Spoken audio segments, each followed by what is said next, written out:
Don't give your brush a bad hair day. What's that? I said don't give your brush a bad hair day. What's that? If you give your brush a bad hair day, then you can't use it in any way. That's right. This is about painting. Not just any kind of painting, but watercolor painting. And respect for the brush. Okay, what the song is about is giving your brush a bad hair day. We don't want to give our brush a bad hair day. Now this right here is a bad hair day. Okay? We don't ever want to get that, and get that by pushing your brush. Ooh. So the way to fix it, keep it wet and use your wrist. It's kind of like your wrist is on a ball, and just kind of swing it around. Wherever the end of this paintbrush is going, that's going to be where you're going to be painting. Okay, see how I'm going like this and I'm lifting it off? And this, I'm not lifting it off, but that brush is going everywhere. Okay, that's the last thing you want to see as an artist, and that's even worse. Okay, if you let it dry like this, then that's it. Can't use this brush ever again. All right, let's fix that again. All right, so I'm going to show you how to use watercolor today, and we'll sing that song again one more time. So to do watercoloring, you need watercolors, a brush, water. This is about the right amount. You can go a little more, a little less. And you'll need a paper towel, or in this case, I'm going to use a napkin to kind of use to wick up some extra water. Let's see if we can get it to work today. All right, so you're going to need some kind of paper. I'm going to use copy paper. You could use notebook paper. It'll curl a little bit more, or even watercolor paper if you have that available. But I suggest just using copy paper, all right? Do not use newsprint, and do not use construction paper. It's very pulpy, and when you get it wet, it disintegrates. So it's the worst to use those kind of papers. So when using your brush, when painting with watercolor, you need a flat table to work on. So if you're going to work along with me, you could just kind of put it off to the side so you can see me, and you can paint at the same time. If you are going to be using a palette, it could get very messy.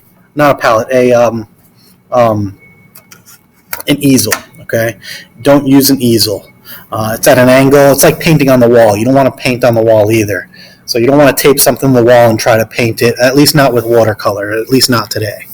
All right, so we want to make sure that it's flat on the table. The kitchen table is the best. If you're working in another room that has a rug or a carpet, it could get messy, and we don't want that. Next, when watercolor painting, always ask an adult first. Whoever's with you, make sure that they can help you set up, okay? So what it comes down to is they're going to keep an eye on you and make sure that you are doing the right thing. And you have to show that you can do the right thing because you are in kindergarten and you should know how to paint with watercolors. All right, so we have our brush, our water, our paint set. You need a smock. Not all the time, but if an adult tells you to wear a smock, there's a few options that you have. You can get a smock at the store, order it online, and wear an actual pre-made kind of a smock. Or you can use an apron. If you've ever done some baking, you could use an apron. If you have your own personal size apron, that's fine. Or you can use an oversized one. But my favorite smock is the oversized shirt. When I was your age, I would wear a button-down shirt that had a stain in it. It couldn't be used anymore for my father's work, and I would wear it with my arms through and wear it backwards.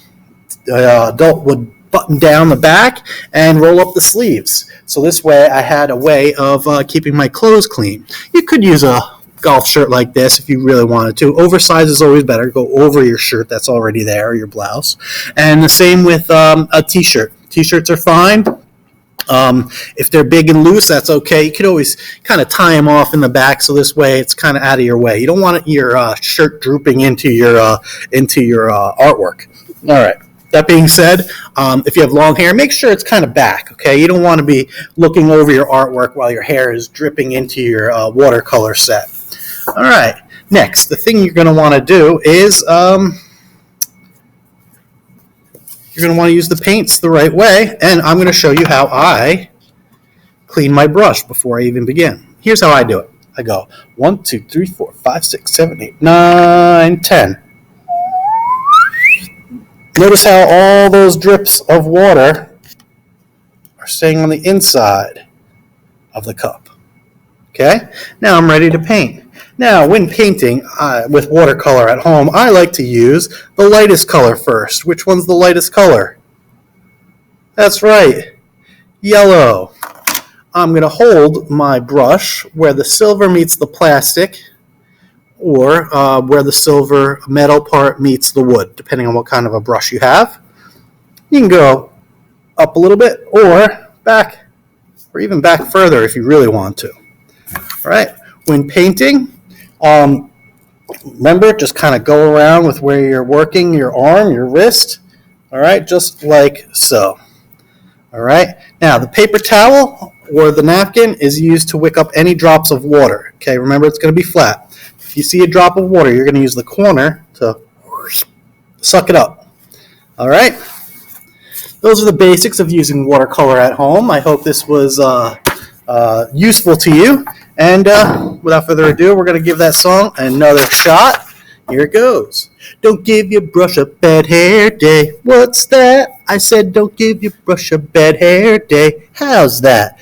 If you give your brush a bad hair day, then you can't use it in any way.